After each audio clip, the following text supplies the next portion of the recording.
Okay, I think we'll get started here. Just one quick announcement first. The introductory slides that you saw earlier, or if you arrived late, maybe you didn't see, are now posted to the homepage, so people can go and take a look at those for the paper statistics and other things. So my name is Scott McCluskey. I'll be chairing this session. We started off with an invited talk, and then we'll have 4 paper presentations. And if you are the presenting author from the ThermalNeRF paper, please come down and sit in the front row and get in line to present. But we're starting off with an invited talk by Amir Zamir. He's a tenure-track assistant professor here in computer science at EPFL. Prior to that, he was at Berkeley, Stanford, and UCF, where he worked with a number of well-known computer vision researchers. And his research interests are broadly in computer vision, machine learning, and AI, and he'll be talking about multimodal foundation models. So, welcome. Thank you.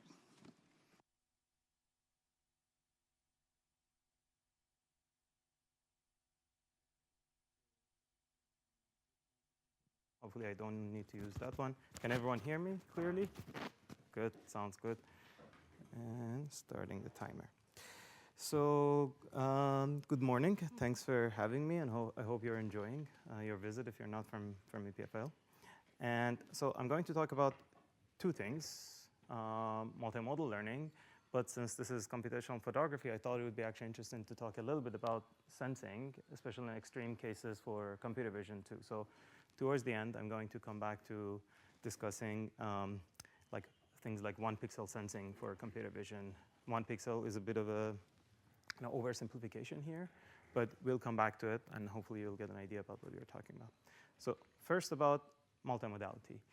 So what do I mean first by multimodality? What does it mean? Let's say we have some physical reality, like there's an apple, and we can sense it with multiple sensors, or we can express that information in various ways. So if we have a sensor like RGB camera, click, you take a picture, that's one modality of information, and so on.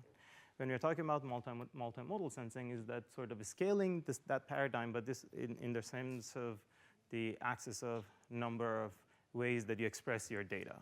That can be sensors, that can be other things. So that expansion, that scaling is what we are talking about.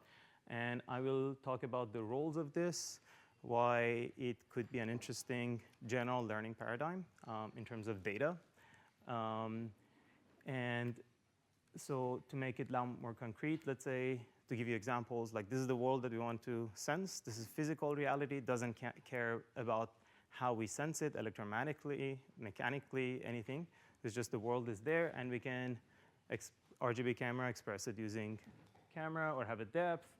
And another form of 3D, we can ask someone to put a bounding box around the object that we are looking at, segment it out, describe it with text, obviously, these days, or apply a neural network on top of this image and extract its representation. That's also a modality of information, right? These are all different ways of expressing one physical underlying reality.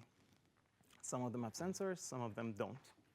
So, oops, what happened? So what roles do I see for multimodality? So there was I think I skipped one slide, but that's okay. What I wanted to say was that actually, biologically speaking, almost every single sophisticated intelligent agent that we have that has perceptual capabilities has multiple modalities. We don't have single modal, complicated animals at the single cell level and multi-cell level, sure, but and so in general, I would say that all the talk about unsupervised learning and self-supervised learning and so on and so forth, meaning that we should take human out of the process, it's more of a multimodal problem, in my opinion, than single modal problem. Like, not get all the RGB images from the internet and solve vision that way.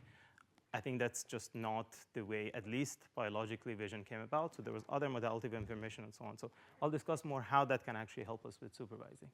So possible roles of modality when it comes to our artificial systems. So one thing, the thing that we're most common with is that, let's say we have the world, we sense it through like a haptic sensing. It gives us a sense of touch, and we sense it through vision, like we look at it optically, and that gives us vision. And we can combine these 2 pieces of information in order to better decide what is that thing that we are looking at. So we are fusing the information from multiple senses because, let's say, one of them can have blind the spots or be more convenient, provide more convenience for solving the problem. And that's, for example, when in autonomous driving, we get a car and we heavily rig it with multiple sensors. That's generally what the intention is. These different sensors have different fields of view, different blind spots, different reactions to environmental conditions and weather and so on and so forth. And that's what we are doing, basically. We want to combine this information. And also, biological agents heavily does use this practice. This is something called McGurk effect. I'll play the two videos. There's audio. Try to see if you understand what sound the person is making. Ba, ba, ba, ba, ba, ba. Okay, so that's one, and I play the second one. Ba, ba, ba, ba, ba, ba.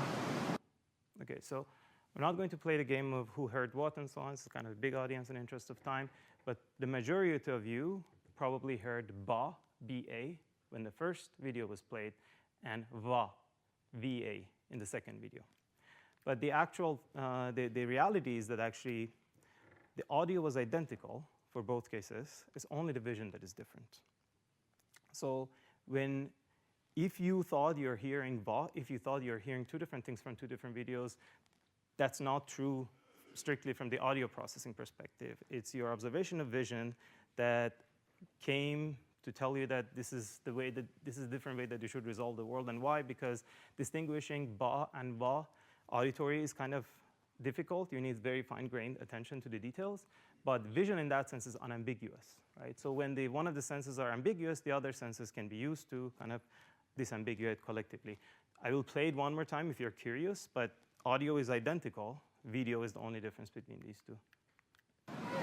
Ba, ba, ba, ba, ba, ba, ba, ba, ba, ba, ba, ba. So this roughly happens to 70% of people. Some 30% of you didn't see it that way. I guess that's the all psychophysical studies. There's some variance. But for those that you saw it, probably even in a second attempt, you're still not sure if I'm lying to you or not. And yeah, you can play it on the internet. There's like various forms of, I'm not doing the trick. Okay, so that's the example of like, fusing multiple information, source of information. But I think there is a second role, and perhaps more interesting or impactful is like for self-supervision. So when we have this thing that we are looking at, we are sensing it through vision and we are sensing it through touch. So it gives us two sort of interlocked signals sensing from the same scene. Now it gives rise to like these arrows. Now these are the so-called like cross-modal learning arrows. So by learning to predict the output of another sensor from this other one, we can actually train these links for free. Imagine this was a neural network that receives vision and predicts touch. So it's basically learning a representation for vision as far as like this other modality as a guide, right? And now imagine like a constellation of different sensors, how much like richer way of learning representation that we can do. And this is without supervision. And like I mentioned, that's what basically biological agents, the sophisticated vision that we have, it came about that way. We don't know how to do it single modally.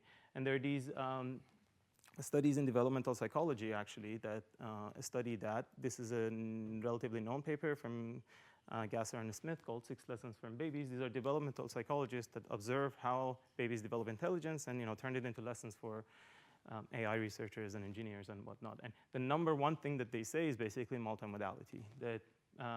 And the sense of multimodality they talk about is in this way, not in that way if you read their statement. It says, multiple overlapping and time-locked sensory systems enable developing system to educate itself. So that's about sort of, educating. This thing is educating that. So I'll come back to this story towards the end of the talk, maybe if you have time. So given these two roles, everything that it doesn't matter how you want to instantiate multimodal learning in either one of these ways, you need one core function, which is basically predict anything from anything. This is like the elementary, machine learning function that should go into the story of multimodal learning. Like I said, let's say we have these like different senses of the world. What does that mean is that we want a model that can receive any of these inputs and predict any other one of them out of it. So that's kind of the so-called like any-to-any modeling. Like that's the core function that would go into any of the stories that I discussed earlier. Get any of these and predict any other of them out of it. And by any of these, I mean all combinations. Maybe you get one of them, maybe you get two of them, maybe you get half of one, half of the other, maybe you get all of it, you know. So that's what I will discuss from the machine learning perspective that we have been developing. And so the ideas that enabled it, one thing is mass modeling. You are probably familiar with it. Mass modeling in a general sense. You have some sensing, you drop part of it, you predict the missed part, and that's a way of learning representation. Like MAE, for example, did it recently. Again, you can extend the idea of mass modeling to across different modalities. So let's say we have an RGB sensing, drop part of it, predict the missed part. That's the standard mass modeling single model. You can do within the same network, but other modalities, like the same transformer, like depth to depth or segmentation. Sure, that's more of the RGB, but you know, within one network. But then you can do this, which is get an RGB, drop part of it, and predict the drop part of another sense out of it. So these are the cross-model masking links, and this is actually the enabling mechanism. So you can do it for, again, all combinations. Like I said, get two of them, predict the third one. Actually, all possible combinations, these is completely randomized. We don't engineer exactly which one should come likely or not. And that's the idea of cross-model mass modeling. This was pretty effective to make things work. So these are the results of pretty bare bone system. We'll get to the more like fancy, shiny looking ones. But here is just the network. I think it's 80 million. It's only 80 million, trained only on ImageNet. And this is the results that you get. So there's no magic of data or big model happening. So here is the first column is what is fed into the network after training. This is a converge, so you're seeing test result. And this one is reconstruction of the network from the entire scene expressed through all these different modalities. So you can see that like some story about agnosticity has happened, right? Independent of what is in the input and it's circulating, you can see that it changes. The middle column doesn't change that much, which means the final reconstruction of the scene is relatively independent of what modality we used in the input. You can do this thing called cross-model probing. This is actually, we can think of it as like a stress test.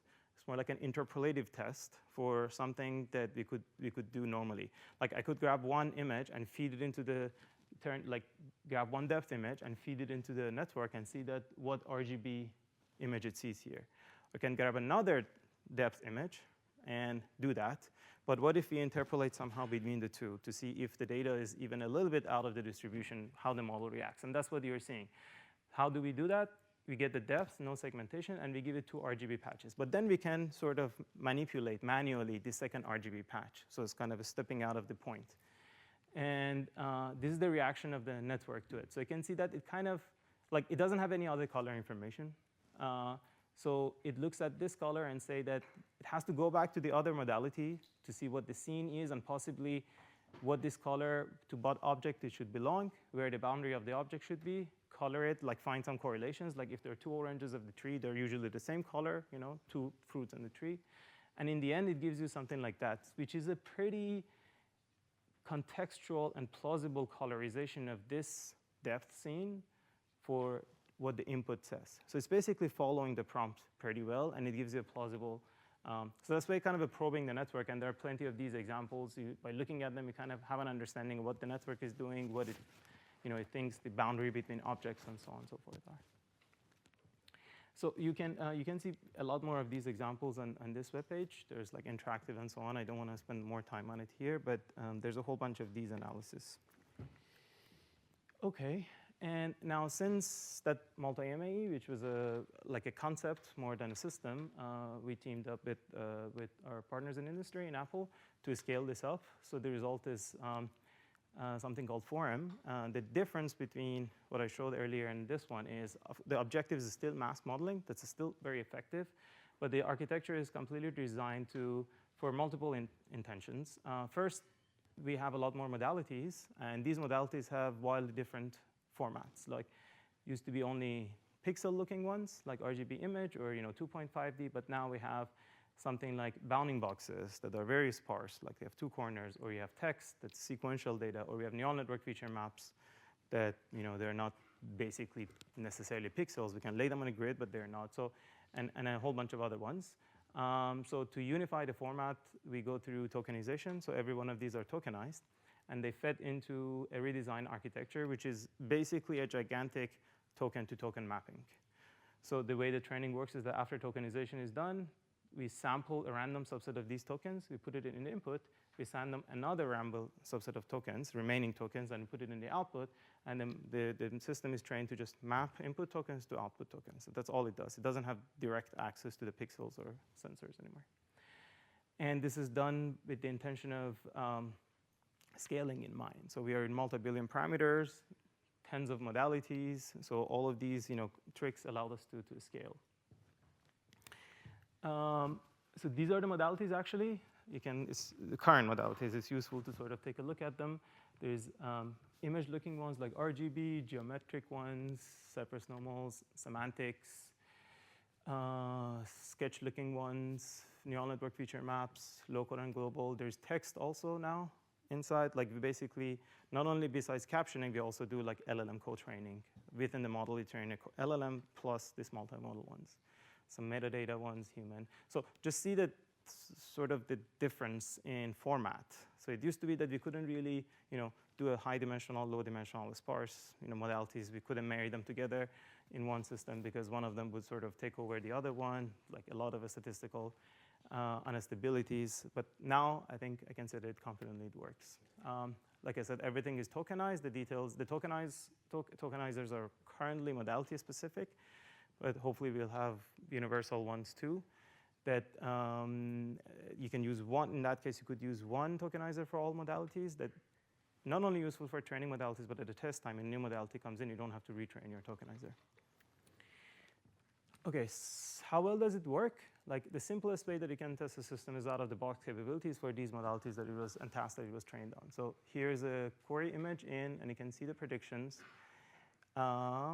This is the so-called multitask learning, like one input in, various inputs out. I worked on multitask learning quite a lot since 2017 and 18. I can say that like it never worked in the sense that we could never sort of confidently pack multiple tasks that are solved using single network systems into one multitask network and not fear losing performance massively or something bad happening. You would have to like balance your losses manually and so on and so forth. And it never basically convincingly worked more than a few tasks if you engineered it well. I think the needle has shifted on that front. I can say that now we can almost blindly, I can say that without looking at the details, that we can successfully pack multiple networks into one without losing performance. So this is kind of exemplifications that these are pretty good vision predictions independent of whether the fact that there's one network is doing it all. Like if you go to the state of the art, this is actually kind of comparable. Another example, in this one, there's humans. So this has started activating too. Previous one, there was no human, so it was all grayed out. And so on and so forth. And these are not cherry-picked. You can go to the web page. There's a live, like Hugging Face demo. You can take a picture with your cell phone and get the same predictions if you want to stress test it.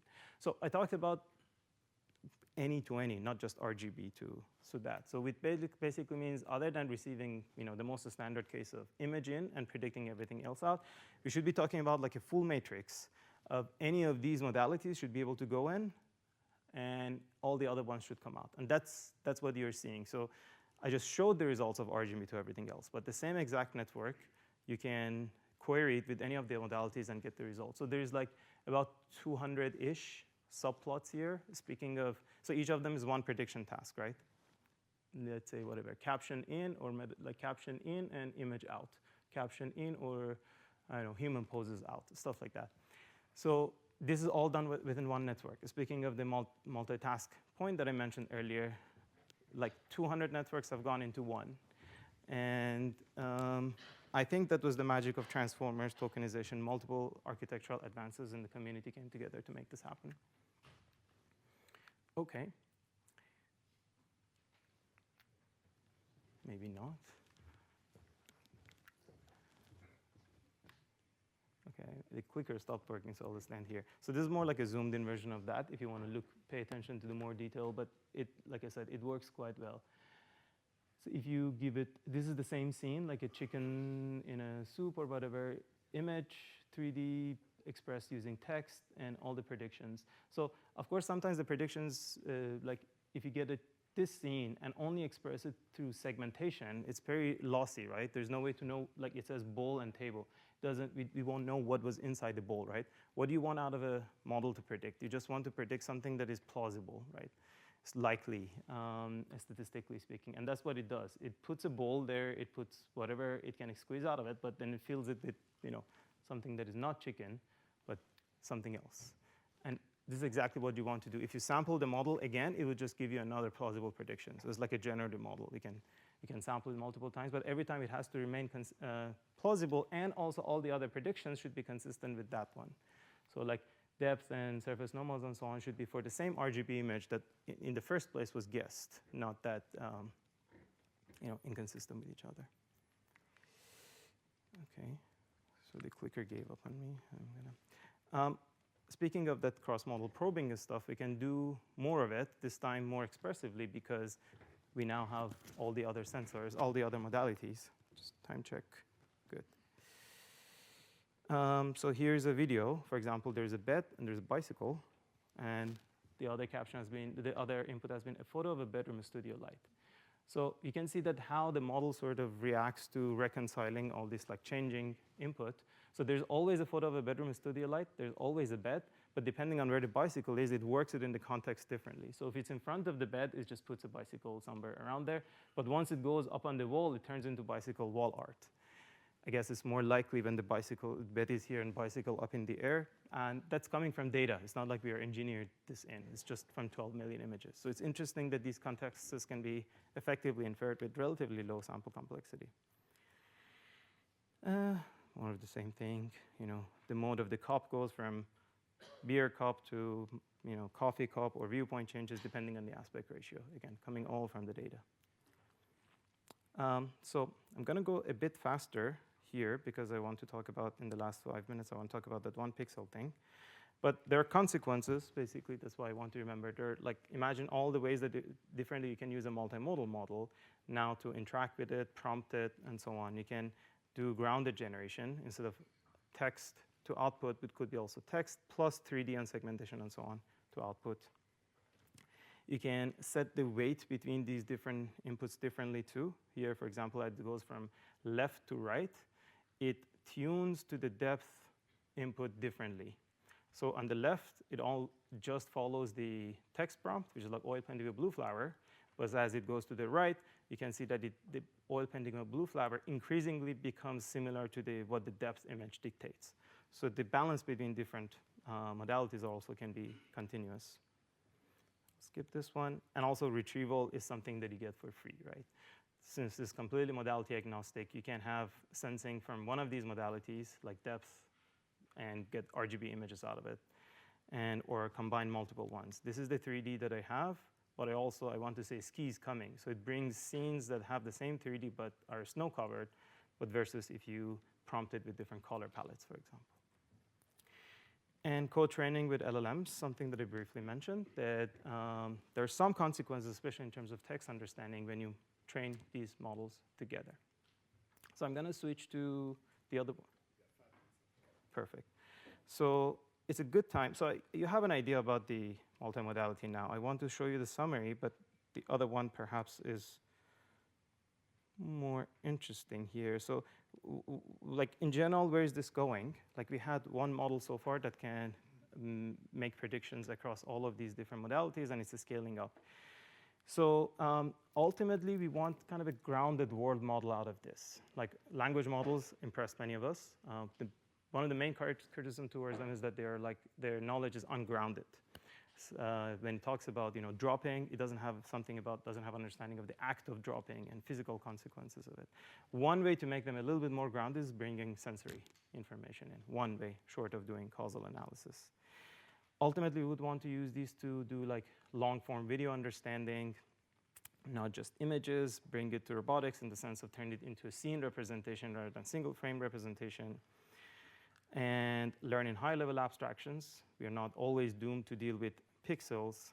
Physical self-supervision, because many of these sensors have, many of these modalities have physical sensors, so we can go back and ideally instantiate the story that I talked about, and so on and so forth, in context learning. And so now this is kind of the thing that I said in the beginning. The question is that how far can like simple eyes go? So I'm a computer vision person.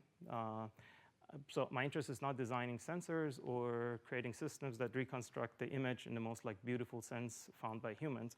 I'm interested in extracting intelligence, like abstractions from the scene, and creating perceptual guided behavior, like robots and animals out of it.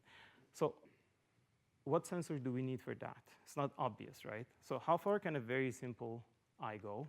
I keep forgetting that this doesn't work. For example, like a 1 pixel camera. So this is the inspiration. Animals, clearly very capable perceptually. Nearly none of our robots have similar capabilities right now in terms of agility. And the interesting thing is that how well do they see? Most of the time, they see very, very poorly. So that's, like, this is in terms of resolution. Like, we humans have one of the highest resolution eyes in the natures. Not, it's like a fly, that's what it sees from the same scene. But can you imagine, like, the fly is very agile, seems to be able to do anything it wants to do, right? It's getting it only that, visually at least, that's what it sees. Of course, they do it multimodally too, but this is the level of their vision. So the inspiration was that, actually, at least in terms of resolution, how much resolution do we need to be able to solve computer vision type of tasks? And the story here is that many things are just good enough in nature, but not perfect, right? What is good enough for solving many of the computer vision tasks? So based on that, we went sort of all the way to the level of like photoreceptors, which you can think of it as, as a simplification case, like your camera, even with a modest resolution of 128, 128, it has like 16,000 something pixels on it. Now let's reduce that to 1, like let's 1 a scalar, and integrate everything. That's basically what a photoreceptor does. There's a sensor for it, like a photodiode. You might be familiar with it. And generally, different animals, like when you pack photoreceptors, like for example in your retina, you get a spatial image. But there are many animals that the photoreceptors just distributed over their body. So they have optical sensing, but not similar to a lens-based eye that the cameras are designed. So how far does this thing go? This is what we wanted to do. Let's get rid of the camera, like just put photoreceptors on your robots, but keep everything else the same. And let's see in what cases or how far this robot can solve embodied AI tasks with an environment, so navigation and so on. So the answer is that it can actually go pretty far. So this is a typical embodied AI navigation task. It's like in Habitat, for those of you who are familiar with it. So what you're seeing at the bottom is basically a grid, relatively actually dense, but it's still a grid of photoreceptors. This is what the agent sees, and that's the problem it's solving. It's starting in a random building in a random location, which is the red dot, and it has to go to a new target, unseen before, that is with this star. And it's navigating around the environment, avoiding obstacles and so on, just based on that bunch of photoreceptors that it sees. What's on the top is cameras only for your visualization, to see what the agent would be seeing if it had a camera. So the problem can be, and also for continuous control tasks. So instead of putting photoreceptors for just seeing the environment, you can distribute in the body, and it can be a form of sensing the state of your body in order to control it. Like if you get the position of your elbow instead of from the actual internal, backlash of the motor or some other electrical signal, just put a photoreceptor there, and that would be informative about the intensity of it, would be informative of the state of the body. So in general, it turned out that for many of the embodied AI tasks, like a bunch of photoreceptors are enough to solve the problem. We don't really need to have dense cameras, especially for extreme domains. Like who cares about the actual robot, Optimus or Atlas looking in terms of having a camera? Give them cameras. But the notion of robot is a lot broader than what we generally think of. There's like cameras that you swallow,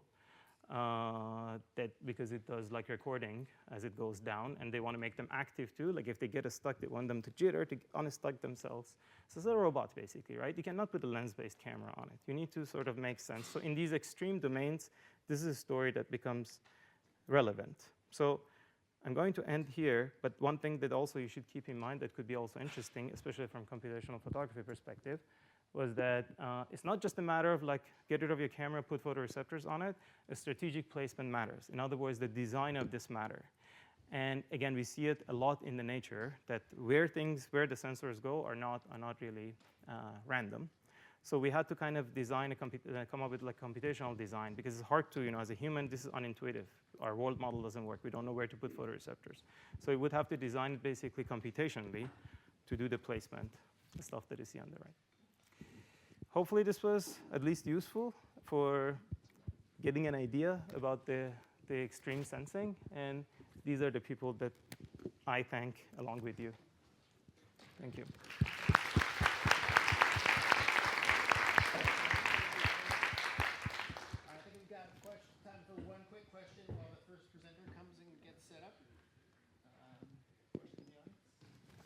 Zero might be better than one. I'm going to give you the. Oh, I could have spoken for 1 more minute. Oh, yeah. That is fine. So what's the next step now in this minimalistic sensing for you? So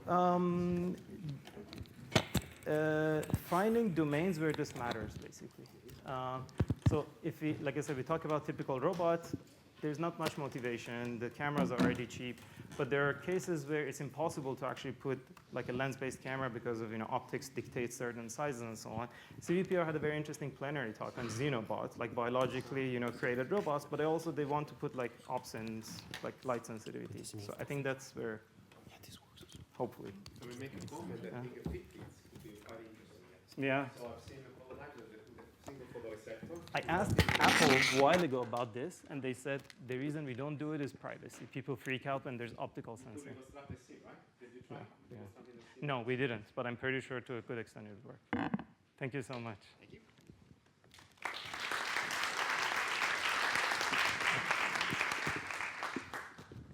Okay, we'll switch now to the papers in oral session A. As a reminder, we're still looking for the presenter for ThermalNeRF. So if you're in the audience, please come down to the front row. That's the second paper. But in the meantime, the first presenter is Inbal Betzer from Israel, and she's going to be presenting on neural microphysics fields. Thank you. Hi. Oh, you didn't. Okay, sorry. Hi all. Let's consider clouds. Why? Clouds are a test case, a scientific need to reconstruct volumetric physical properties of objects, aka microphysics, that vary in 3D.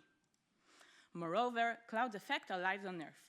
They regulate the Earth's energy budget, they reflect radiation from the sun, and are the source of fresh water. Clouds are a major source of uncertainty in climate predictions. So to better predict climate, we need to recover clouds microphysics in 3D. What's the effect of microphysics? Here you can see a nice demonstration. We have 2 jars containing glass spheres. On the right, the spheres are tiny. On the left, the spheres are 100 times wider. The right jar is brighter, so smaller spheres create a higher albedo. Accordingly, a cloud having many small droplets has a higher albedo than a cloud having a few large droplets. So, microphysics affect the radiance field. The droplet's effective radius affects the albedo of the cloud, and by extension, Earth. Sorry. Microphysics are important for precipitation. Here is a cloud that doesn't rain. Its droplets are not heavy enough to overcome the rising air current. To get heavy enough, the droplets need to coalesce. But here, droplets have similar sizes. Thus, their movement is similar, and they are less likely to coalesce. To coalesce and then fall off the cloud, they need to have different speeds, thus different sizes.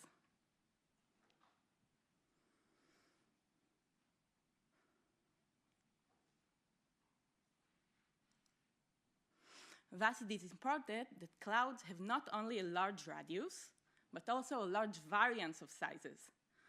Then, rain provides us with fresh water, but the cloud lifetime quickly ends. How does current remote sensing go? It assumes microphysics change only vertically. However, this assumption is often incorrect. The smaller the clouds are, the more significant are the 3D inhomogeneities and 3D radiative effects. Then 1D analysis misleads scientific models. The atmosphere is a 3D, non-uniform volumetric scattering medium. We seek to sense it as such. Cloud microphysics vary spatially in a cloud. Microphysics are often parameterized by the liquid water content, the effective radius, and the effective variance of the droplets in the volumetric unit. These three parameters form the microphysics vector per location. Our approach, termed NeMF, aims to recover the full microphysics field, varying in 3D, using multi-view polarimetric images and supervised learning. We first demonstrate our solution on real-world data acquired by JPL's Hermispi, which has 9 viewing angles. Prior art on microphysics reconstruction relies on iterated gradient-based optimization. It assumes the effective variance is constant, and it mainly retrieves the liquid water content and effective radius in 1D. We compare results to this work. Let's look at the results. What you see is the side view of one cloud, showing the maximum intensity projection of each retrieved microphysics field. Let's compare results. NeMF results are shaped much more like a cloud than the spiky retrieval by physics-based inverse rendering, initialized according to prior art. Moreover, in physics-based inverse rendering, the effective radius is nearly constant, whereas NeMF expresses volumetric heterogeneity. Moreover, NeMF estimates the effective variance, which is unprecedented. NeMF runs at about 2 seconds for this kind of cloud. That's 3 orders of magnitude faster than inverse rendering. This helps avoiding a backlog of spaceborne data. Now I want to show you something interesting. A core is the central part of a cloud, unmixed with surrounding air. And here are the cloud top and base. The adiabatic model is a guideline for behavior of the cloud core, mainly near the cloud base, where there is no mixing. Here is an illustration of adiabatic growth of droplets as they rise in the cloud. Now we can see the liquid water content and the effective radius as expected by adiabatic behavior. Here they are at the cloud core. Based on NeMF, they match the adiabatic model. And in contrast, here are the results of physics-based inverse rendering using prior art initialization. They do not match the model. So NeMF's reconstructed distributions are more physically plausible. Next, we describe NeMF. You use the formation and specification of the Cloud City project. It has 10 nanosatellites to perform passive scattering tomography based on sunlight. The satellites fly in a formation and take simultaneous images of cloud fields. Each payload is a polarimetric camera. What is the reason for polarization sensing? On the left, you see an unpolarized cloudy image. On the right, you see an image of the same scene, but using a polarized imager, POLDER. What you see are features in polarization that are sensitive to single scattering. And single scattering is highly dependent on the droplet size. Thus, polarization images carry significant information about microphysics. Due to this, both Cloud City and NeMF use multi-view polarization sensing. After acquisition, the polarization images are input to a deep neural network whose output is a 3D neural microphysics field. NeMF uses supervised learning to train. Why do we need learning to be supervised? Here we can see 2 simulated atmospheres, each containing a single spherical cloud. Their microphysics are different. Even so, when imaging these clouds, the images are nearly identical for both intensity and polarization. See this in the image cross-sections, being identical up to noise. The same happens for all 10 views of the cloud. This means that there are sets of clouds with different microphysics, but they cannot be discriminated based solely on images. These clouds are in an equivalence class. They cannot be resolved if only data is used. Here is another example for an equivalence class. Here, the top and bottom of the cloud are different. And here are the images for this case. You can see that the images cannot discriminate between the clouds. Hence, polarimetric multi-view images may not suffice for unique recovery. I want to emphasize this. This is true not only for clouds. If we are given different scenes, all leading to the same observations, we better have priors to reconstruct objects consistent with nature. The priors are learned from training with 3D labeled properties of objects. This means supervised learning. Therefore, NeMF trains by supervised learning, and this way it learns priors about cloud structure. For more details, see our paper. We train using 3D clouds, synthesized using coupled equations of a turbulent atmosphere in measured real-world boundary conditions. Satellite images are rendered for each cloud. Sunlight scatters in the atmosphere multiple times. The Stokes vector field is determined by 3D polarized radiative transfer, which depends on the microphysics. Polarized light is then collected by orbiting polarimetric cameras. An imager has a sensor array covered by a mosaic of tiny polarization filters at different angles. Simulations also include Poisson and read noise. We also induce perturbations to satellite locations. NeMF infers microphysics per location independently. The location is a query to a neural network. Reconstruction of a set of locations samples the neural microphysics field. NeMF consists of an encoder-decoder architecture. NeMF encodes these three information sources. It concatenates the output to a feature vector. For more details, see the paper. The feature vector is an input to decoders of radius, variance, and water content. We found results improve when using a second output to the water content decoder. This output is an inferred binary cloud mask. The effective radius and variance are reported only where the mask equals 1. Moreover, whenever the mask is null, the liquid water content is null as well. This process infers microphysics at the queried location. Using labeled datasets, we test the system. Here is an example of a reconstruction. And here are average relative errors for different scenarios.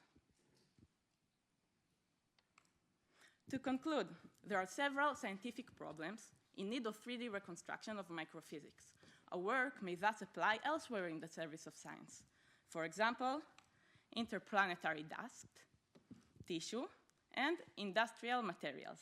In such problems, unsupervised learning or physics-based inverse rendering may not suffice, for there are several different solutions explaining the same observations.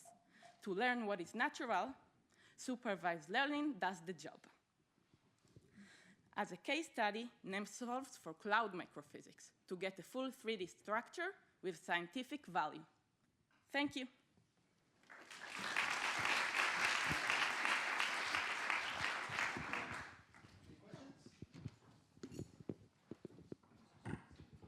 So it's very, very inspiring, very interesting. Not sure I understood everything, but how do you get the supervising signal? Is it supervised or self-supervised, by the way? It's supervised, not self-supervised. Okay. We get simulations based on real physical conditions, okay? Mm-hmm. But then there is a sim-to-real gap. And how much is the gap? Can you comment on that? A gap of what? Simulation. There must be then a simulation to reality gap, right? Yeah, so we hope this gap is not big, and we test our solution on real-world data, and we see that the results are physically consistent. Okay, thank you. I think you mentioned also there was this NASA JPL data, which presumably is not synthetic. Yeah, that's the real-world data we worked on, yeah. And is that also used in training? No.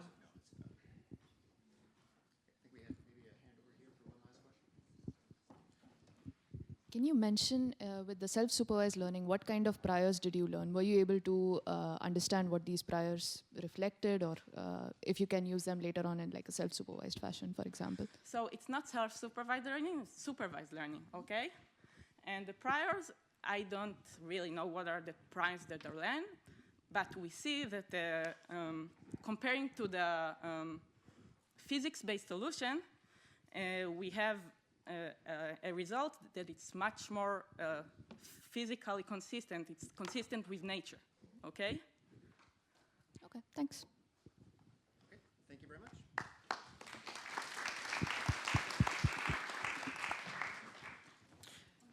So the next paper in the session is ThermalNeRF, Thermal Radiance Fields, and the presenters are Yvette Lin and Xin-Yi Pan from Stanford. And you've got microphones, so I'll turn off the desk microphone.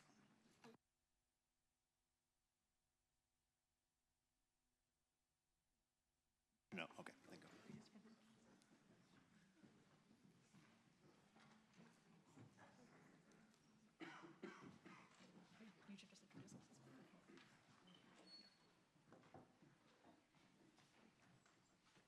Okay, hi everyone, I'm Xin-Yi and I wanted to talk about double there. Okay, Okay. that's fine. okay, hi everyone, I'm Xin-Yi and I'm Yvette. we are from Stanford University Computational Imaging Group. So thermal imaging has many interesting applications, ranging from monitoring agriculture, energy efficient building inspection, as well as infrastructure inspection, and also search and rescue. So in many of these applications, multiple images are often obtained from different viewpoints to form a more complete information of a particular scene. So these would benefit from having 3D information. So here's a teaser of some of our reconstructed images from RGB and thermal images of a crane from Skydio dataset. So combining drone images with our multispectral 3D reconstruction would allow us to basically automate and also accelerate tasks that are otherwise difficult, tedious, and perhaps dangerous, such as infrastructure inspection. And thermal imaging will also allow us to probably view structural defects that are otherwise not visible in the visible domain. So however, thermal 3D reconstruction has unique challenges. For instance, COMAP is often used to obtain camera poses for structure from motion pipeline in the RGB case. However, thermal images have less features than RGB images. So this means that there will be problems when COMAP tries to actually get the camera parameters. So these COMAP failures would often result in no camera parameters being obtained. So to solve this problem, we basically calibrated the thermal and RGB cameras with respect to each other using a calibration pattern. So to recap, in order for us, given a thermal view, we would basically need the extrinsic and as well as the intrinsics of a thermal camera. So the intrinsics can be obtained using the thermal image of a calibration pattern. However, for the extrinsics, we basically need additional information, such as the RGB image of a calibration target. This will enable us to obtain the physical relative transform between the RGB and the thermal camera. And we can then use the poses from the RGB COMAP to obtain the thermal poses. Okay, so now that we have the camera parameters, we might look towards something like neural radiance fields to represent the 3D scene. So this is like classically a neural network that takes the viewing direction and a location, x and d, to a view-dependent color and a volume density, c and sigma. So usually in the visible light spectrum, this color c is an RGB triple of like red, green, blue light. So naively, we might say that we could just turn this RGB into into an RGBT scene by just adding an extra thermal channel, so here like tau. However, this has a key limitation, which is that it wrongly assumes that all materials in the scene are equally absorptive of light across the visible light and infrared spectra. But in fact, many materials actually absorb visible and infrared light differently. So for example, we've shown this kind of like in this scene. There's a glass container which is transparent to RGB light, but opaque to infrared light. So if you just use this like kind of naive assumption of a shared density to represent the scene, this will result in errors in the reconstruction. So as you can see on the right, the glass container is like more transparent than is in the ground truth. So instead, we represent the scene with RGB and a thermal density. So we kind of take the sigma and turn it into sigma RGB and sigma thermal. However, we don't also just want to like optimize the RGB and the thermal fields completely separately, because this would just be like representing as two completely separate fields. And this is because of the physical limitations of thermal cameras. So this slide basically shows that thermal cameras tend to have much lower resolution FOV than RGB cameras. So we have like some example images taken from like some popular like consumer grade like RGBT systems. So on the left is from the FLIR 1 Pro camera, and on the right is from the Skydio X10 drone camera. Basically, we want to leverage RGB information if we can to improve the thermal reconstruction, so that we don't have to just rely on these like low resolution thermal images. This kind of motivates the loss function we use in our optimization. So it has, I guess, 4 parts. So the first part is like a very standard pixel-wise reconstruction loss on both the RGB and the thermal training images. Additionally, we have this term, which is an L1 regularizer, which encourages the RGB and thermal densities to deviate from each other at only sparse 3D locations. So the motivation for this is like we discussed earlier that some materials do absorb visible and infrared light differently. However, most materials are actually similarly absorptive of both visible and infrared wavelengths. So for those materials, we can leverage the information, the higher resolution RGB measurements, to kind of guide the thermal reconstruction and achieve some level of thermal super resolution. Additionally, we have a cross-channel prior term, which is a loss in the difference of local spatial gradients between the RGB ground truth and thermal reconstruction. So this just encourages object edges to align between the thermal and visible reconstructions, and also promotes super resolution.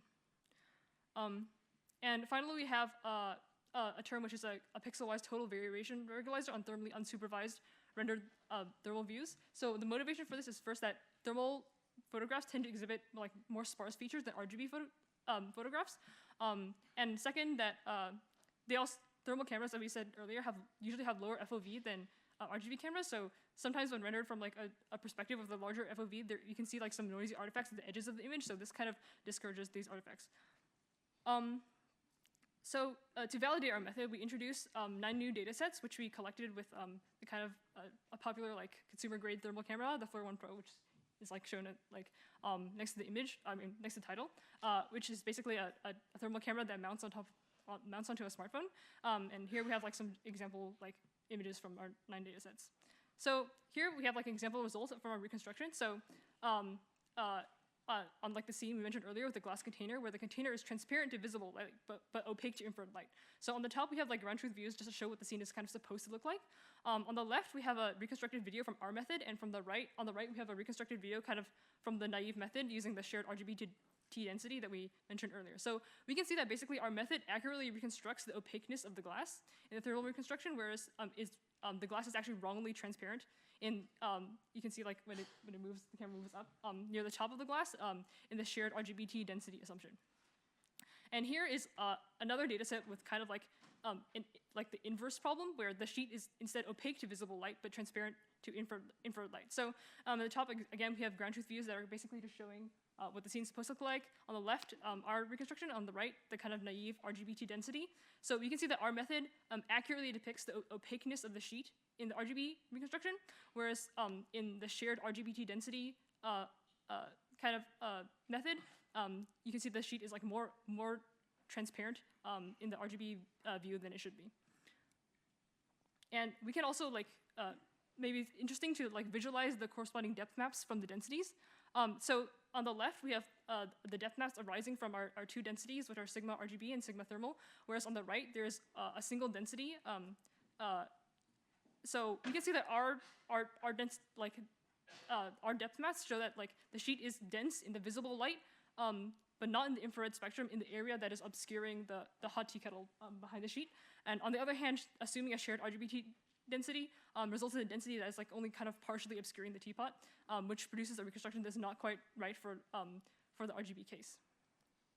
And an interesting application of this is that from the way we handle density is that we can render basically only the densities such that the RGB and thermal densities are sufficiently close to each other. So effectively what we're doing is we're removing regions of differing density, so we can reveal like hidden objects behind other objects in either the visible light or the thermal spectrum. So as an illustrating example, here we render the same RGB view as the ground truth on the left. On the left is the ground truth, and on the right is the view that we've rendered, but we removed the sheet which has higher density in the RGB field than the thermal field, which shows a tea kettle behind the sheet. And here we have another example where we render the same thermal view as the ground truth this time, but we remove the glass container because it has higher density in the thermal field than in the RGB field. And we are revealing the ice pack inside the container.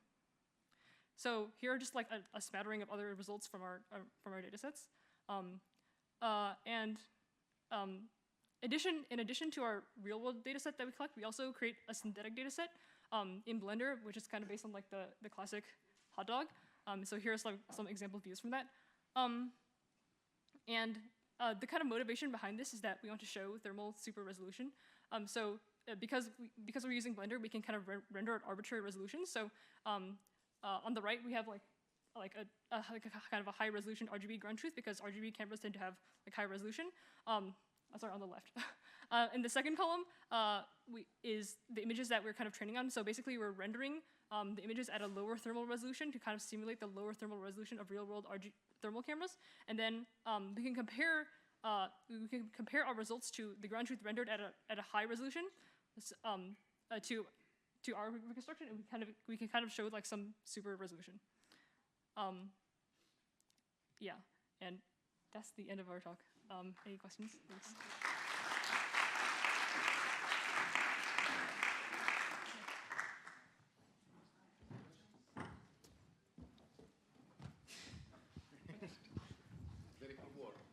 Very cool work. Were you keeping the lambda coefficients constant throughout all these experiments, or were you changing them depending on the experiment? I think across all our real-world scenes, we use the same like hyperparameters. Yeah. Interesting. Yeah. Okay.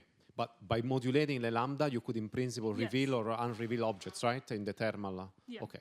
Thanks. So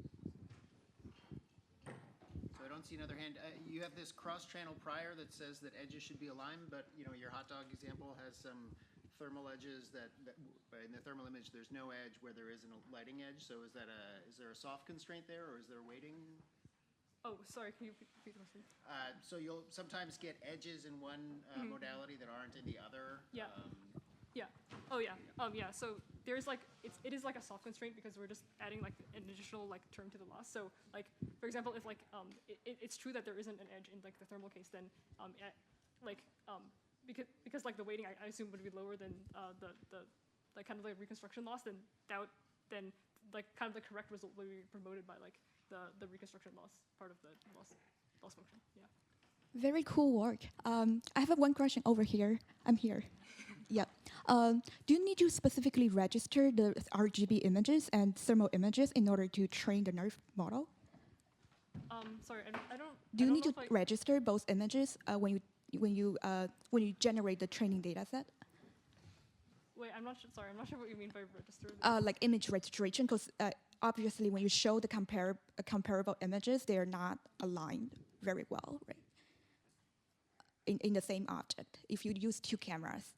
Oh, okay. I'm not sure. I'm not sure this is answering your question completely, but we're, I guess, in our calibration process, we kind of like find like the relative like extrinsic transforms between the two cameras. But it's true that the view from the thermal and the RGB camera will not be exactly the same because the RGB camera, I mean, the thermal camera has like a lower resolution sensor and also a lower FOV. I don't know if that answers the question. Yeah. Okay. Thanks. That answers my question.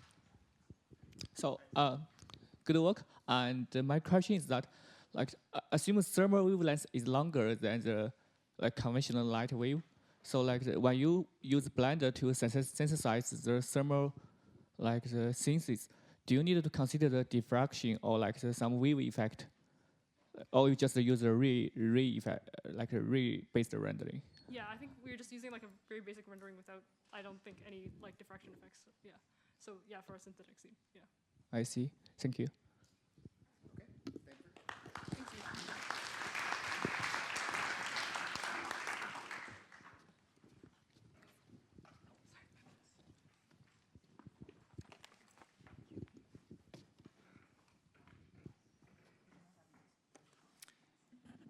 Great. So our third presentation is Dragon, Drone, and Ground Gaussian Splatting for 3D Building Reconstruction.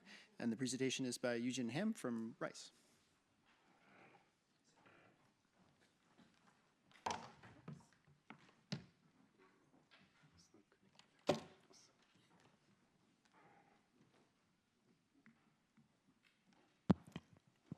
Okay, great.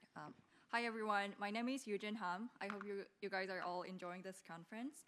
And I'm going to talk about our paper, Dragon, Drone and Ground Gaussian Splatting for 3D Reconstruction. This is a joint work with Dr. Mathis and Professor Balakrishnan at Rice.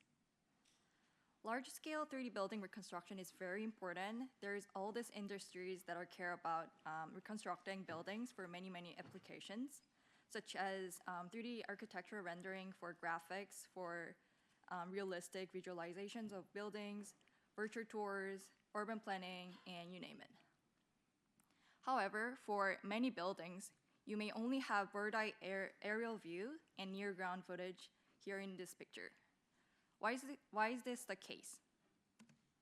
So for example, in this clip, great, you can see that obtaining dense intermediate level footage for dark building behind is very difficult since the front building is occluding the dark building. So especially at the in-between elevations of the front building. Additionally, flight regulations further restrict obtaining intermediate views at some levels. It is noteworthy that aerial and ground scenario is one that applies to most environments around the world with the fewest assumptions. So recently, newer methods for reconstructing 3D structures from a set of 2D images using popular 3D representations like NeRF or 3D Gaussians have emerged. These methods take a set of 2D images with known camera poses. As a previous talk said, we use CalMap to get this camera poses represented by intrinsic and extrinsic camera parameters. And this novel view synthesis algorithm enable rendering images from arbitrary viewpoints, essentially providing 3D reconstruction of the object of interest. Okay, great. So, however, while this novel view synthesis approach work pretty well for a wide range of scenarios, they struggle with large buildings when they only have aerial and ground footages. This is because they cannot utilize both sets of information simultaneously. In this example here, the rendered results are solely based on drone image sets and do not incorporate the details viewed from near-ground images. So why cannot current NVS methods combine these two image sets and take advantage of both? This is because they are heavily relying on registration for training as a pre-processing step, which is not trivial when you only have aerial and ground images. So registration typically requires dense coverage of the scene, as it depends on the feature matching process. However, in this case, the same structure on the bottom of the Eiffel Tower can look completely different in scale, as well as a viewpoint across two image sets, meaning that there is limited visual cues, like visual overlaps across, which makes it very hard to match features across different sets. So in this work, Dragon, we propose a technique called Dragon that allows us to actually build a 3D reconstruction on just drone and ground footages without needing anything else. All right, our method is based on the assumption that intermediate elevation imageries can help enhance registration by bridging the gap between near ground and aerial images. For instance, here, when using a popular registration packages like CalMap, it often fails to register images from very different elevation sets. So resulting in only one set, here highlighted in the red viewpoint, and then they will discard this gray highlighted viewpoints. So this is because the feature matching across these sets is insufficient. However, better registration here in the picture results are achieved when intermediate elevation images are included. But again, those intermediate levels images are not always there for you. So the main idea of the Dragon is that, and this is very interesting, that novel view synthesis algorithm itself can aid in registration. By generating intermediate elevation imagery, Dragon facilitates the matching process across different elevations, and thereby enabling registration pipeline like ColMap to perform effective registration across different elevations. However, this cannot be simply achieved by extrapolating images from drone level to any other elevations below. So you need to be careful, and needs to be incremental, because novel view synthesis methods cannot extrapolate effectively if the viewpoints are too different from the ones that you're using for training. Therefore, we have to take these incremental steps and update the model at each iteration. So, and once the extrapolated views reach to the near ground level, so you do this step by step from the drone level all the way down to the ground level. And once you reach to the ground level, you fit those drone image, ground image, and those rendered image at the intermediate levels to the ColMap.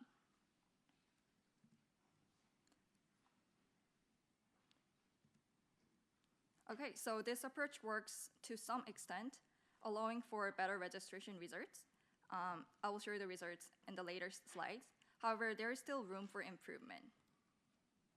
So here in the left are the ground truth image just for reference. It does not use during training. And right images are the extrapolated images at the intermediate level. So you might notice that the problem is that the extrapolated views can be degraded after multiple iterations. So you can see those fuzzy reconstructed areas of the Eiffel Tower and also the Sydney Opera House.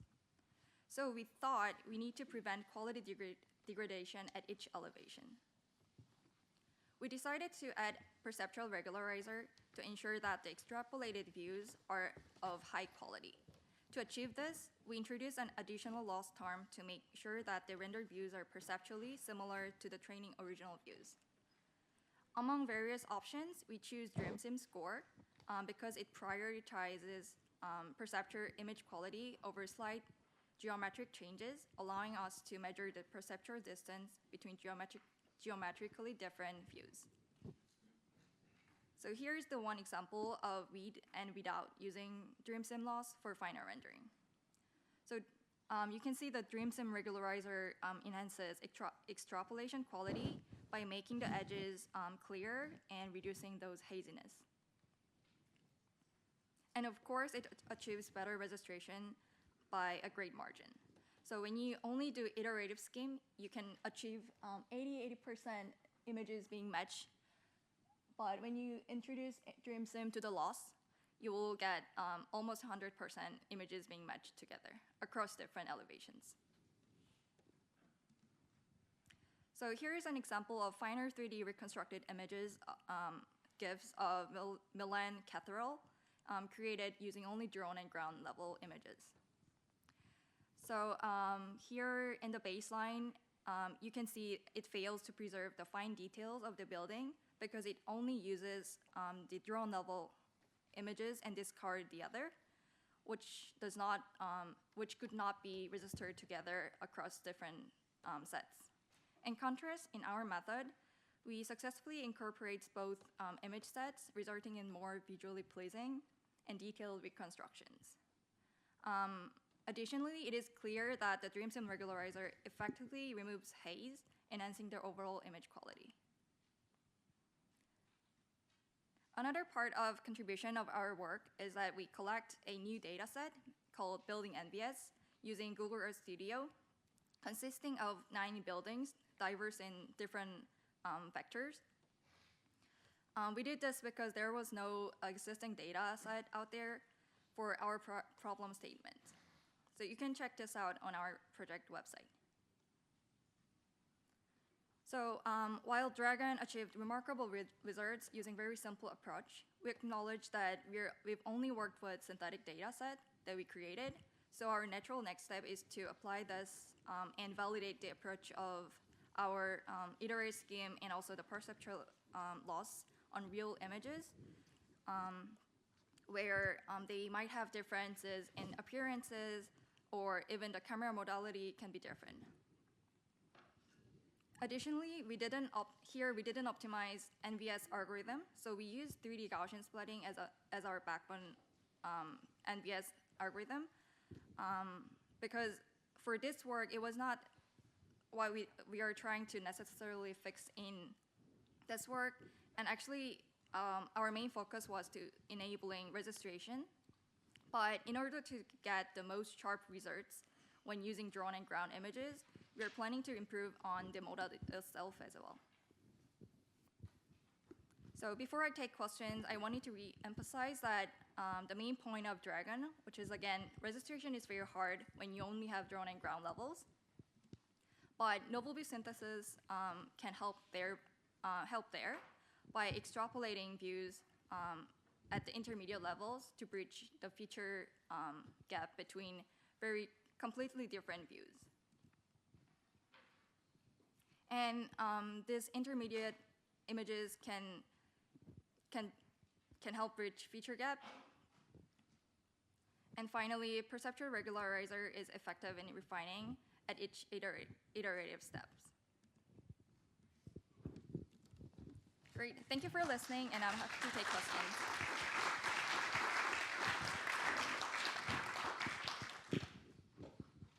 Please raise your hands. While they're going back there, how much does the improvement from the intermediate views depend on what the shape of the roof is? If it has a flat roof versus a tilted roof, establish correspondences? Oh, that's a great question. We do not have specific statistics for that results, but given that our data set is very diverse in terms of their structure, I think it is generally helping despite of the roof appearance. I didn't hear the first question, so forgive me if I'm re-asking the same thing, but I was wondering, like, if you started from the ground and then you worked, the direction of your iteration, does that like change how well you predict the model? Like, so if you started on the ground level and then use that to predict the aerial level with your dream sim perceptual loss, like if you tried that, and like what kind of results that gave? Okay, great question. Great question. So we've tried starting from ground level, but ground level images are often very noisy. The registration of ground images are not always there because there could be some occlusions by nearby buildings. So we rather start from the drone level. And also the drone level images have more complete views since it's aerial view, but ground views are often see only the part of the building, so you cannot go from the ground level to the drone level at some cases. So in general, we start from the drone level. That's a great question. Hi. Thank you for your talk. So when you plug images into CoMap without doing anything, CoMap uses SIFT, sort of these classic methods to extract features and match them. And I was wondering what would happen, and if you made this comparison, if you were to do the feature matching and extraction part using some state-of-the-art method, and then plug these ones into CoMap to do the reconstruction. Great.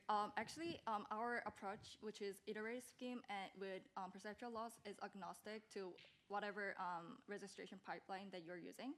Of course, you're right, we use SIFT for feature matching, but we also tried super glue and super point, which is kind of the state of the art for the registration, and you can see the results on the paper.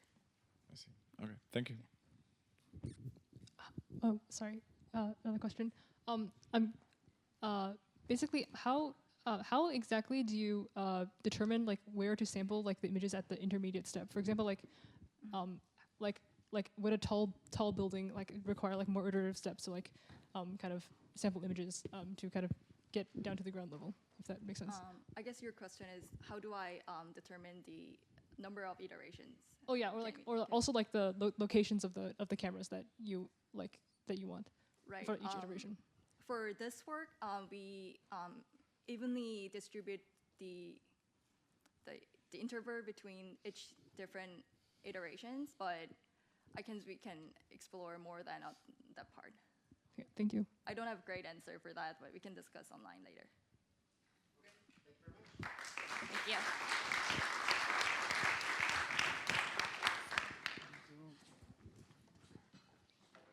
And the last presentation in the session is Z-Splat, Z-axis Gaussian splatting for camera-sonar fusion, and that's presented by Quentin Cute.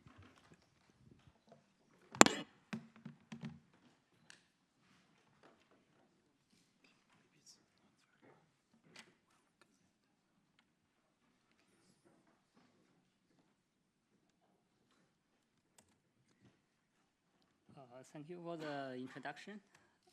We all know that inverse rendering produces amazing 3D reconstructions these days, and differentiable 3D Gaussian splatting is one popular method of them. It uses explicit scene representation as a set of 3D Gaussians and employs a computationally efficient splatting operation. This method works because we have images taken from multiple views so that the inverse rendering can learn XY information when capturing in the front and YZ information when capturing from the side. However, in the restricted baseline scenarios, such as scanning the seafloor or a room, it will be overfitting on the training dataset. This is also known as missing cone problem. Let's consider a 2D volume, assuming no interreflections and far-field sensing, which is like the volumetric scene after the local affine approximation in the Gaussian splatting algorithm. The rendered RGB image corresponds to the X splatting of the volume. The Fourier transform of this image is equivalent to the X slice of the Fourier domain.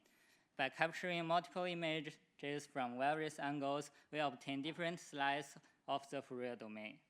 However, in scenarios with small baselines, we encounter the missing cone problem, which refers to a cone that is not censored back to the camera. To address this issue, we propose to use time-resolved measurement, particularly those from sonar.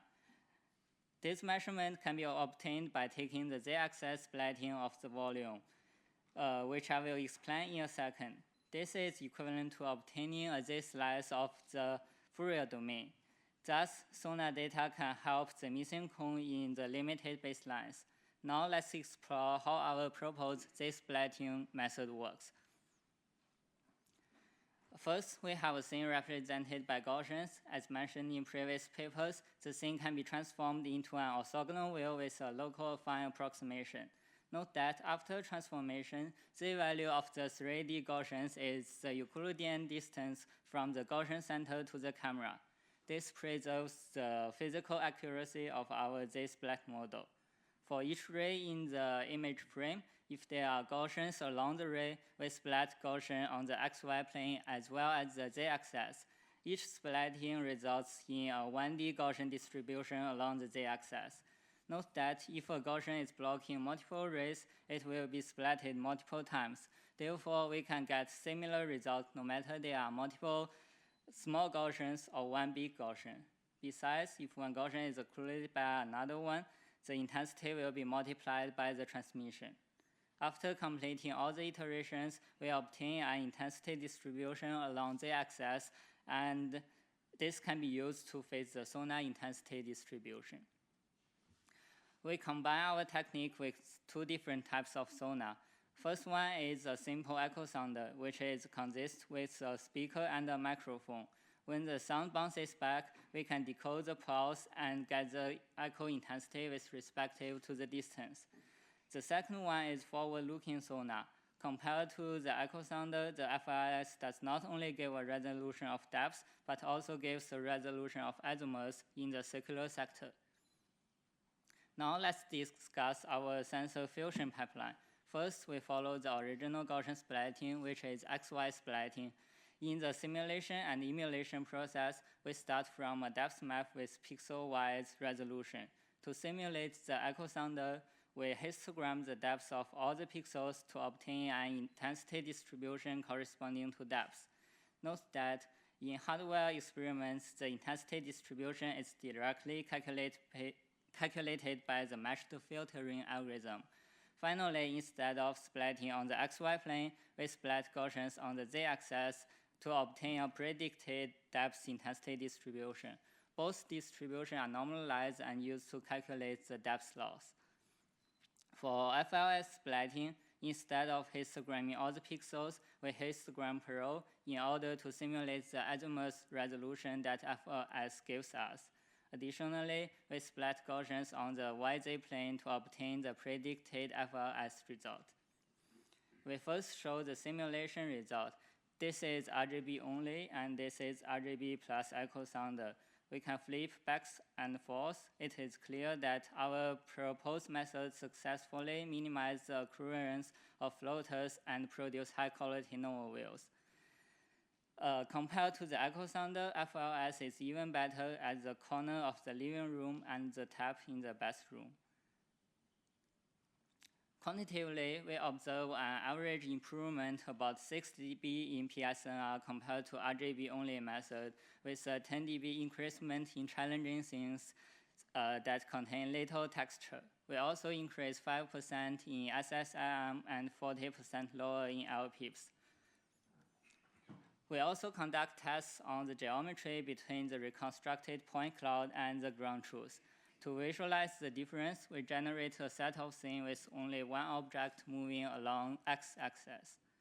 In the corresponding figure, we display the ground truth as a mesh and the Gaussian as the point cloud. It is evident that the RGB-only method has more errors along the z-axis as indicated by the dashed box. To quantify this result, we calculate the chamfer distance and F1 score between 2 point clouds. Here is a quick recap. First, we iteratively choose a point from one point cloud and find the closest point in another point cloud. We calculate the distance between 2 point clouds, and then we average the distance of all the point pairs for the chamfer distance and calculate the matrices based on the threshold for F1 score. Finally, we change the order of 2 point cloud and combine the bidirectional measurement. Here's our quantitative result. Our methods are 46 lower in chamfer distance and also have constantly higher precision, recall, and F1 score in both room scenes and one objective scenes. For the real-world emulation, we use the time-of-flight camera on our easily accessible smartphone. We made a cornell box and captured RGB images along with the depth images.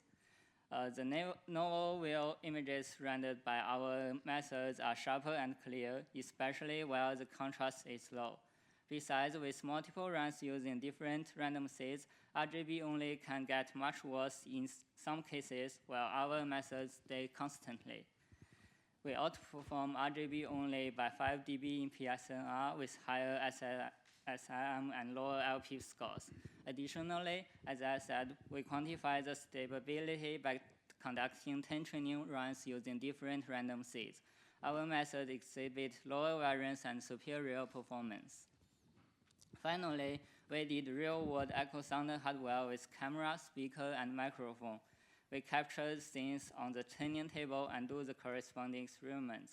Again, we have better reconstruction quality in the novel scenes than RGB only. With the Technion table, we also do a baseline analysis. We rotate the circular table with wide range of angle and compare the geometry reconstructions. As we expect, the missing cone becomes narrower as the baseline increases. Hence, we only get diminishing gains from the sonar. We also show the visual reconstruction comparisons in 2 different baselines here. It is clear that our method has less Gaussian kernels, which will result in faster rendering. Our method also has less error on the axis, particularly for those 20-degree baseline. We also do the real-world underwater construction experiments using FLS and camera scanning along the x-axis. Our proposed fusion method has significant less error in z-axis than RGB only, as shown in the red dashed box. We decrease the chamfer distance by 40% and increase the F1 score by 12%. Here's the conclusion of our project. We present a novel forward model to render the transient of the Gaussian point cloud for 2 types of sonar, echo sounder and forward-looking sonar. we propose fusion algorithm for cameras and sonars. With validation on synthetic emulated hardware and real hardware datasets, we show that the fusion Gaussian splatting results in better photometric and geometric reconstruction than standard camera-only Gaussian splatting. Some of our collaborators also propose a similar project called AO-News. The goal for both AO-News and Z-Splat is to fuse acoustic and optic data with neural representations. AO-News is based on neural surfaces. Z-Splat is about 10 times faster than AO-News, taking the advantage of splatting operation. However, AO-News geometry reconstructions are slightly better than us. AO-News is accepted and will be represented at SIGGRAPH 2024. So if you happen to in Denver next week, we highly recommend you to check it out. Thank you for listening.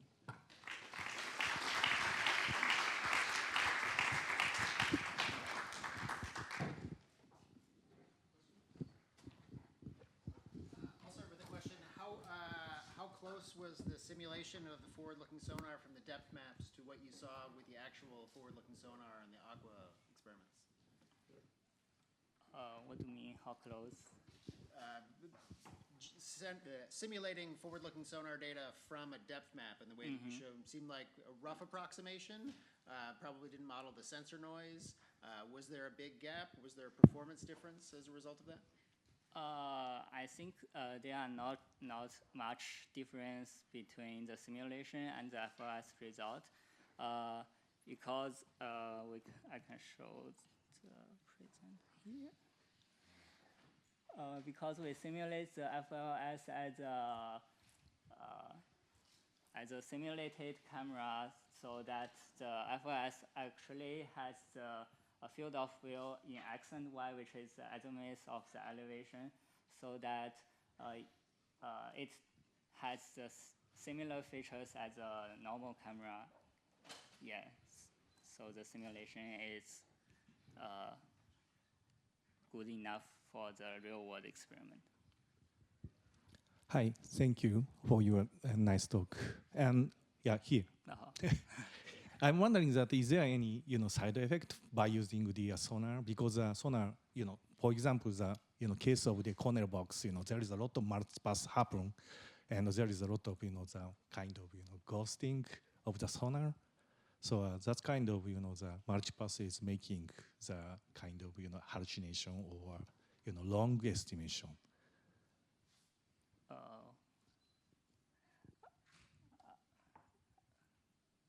I mean, we have the sonar in the real world here. You mean the maybe? Yeah, if the scene is kind of the kind of convex shape or corner box like the cases, there is a lot of multipass happen, right? Yes. So I'm just wondering, is there such kind of side effect happen or not? Yes, there might be some echo from the background, and but we can because we know the approximate distance from the camera or the sonar to the wheel that we we focus on, so that we can clip the background, and also maybe using more advanced algorithm rather than matched filtering can do a better result. Yeah. Okay, thank you. Small question. Do you always need paired sonar and RGB images, or can you imagine this to also extend to fewer RGB images and more sonar viewpoints, for example? Yeah, they can be separate. For example, you have a set of RGB images in some location and have sonar information in another. They don't need to be correlated with each other. As I just showed that we can simulate the sonar as a virtual image plane, a virtual camera plane, so that you can calculate different loss from the depth and also the RGB image. Thanks. Okay, well, I think I can do it. Thanks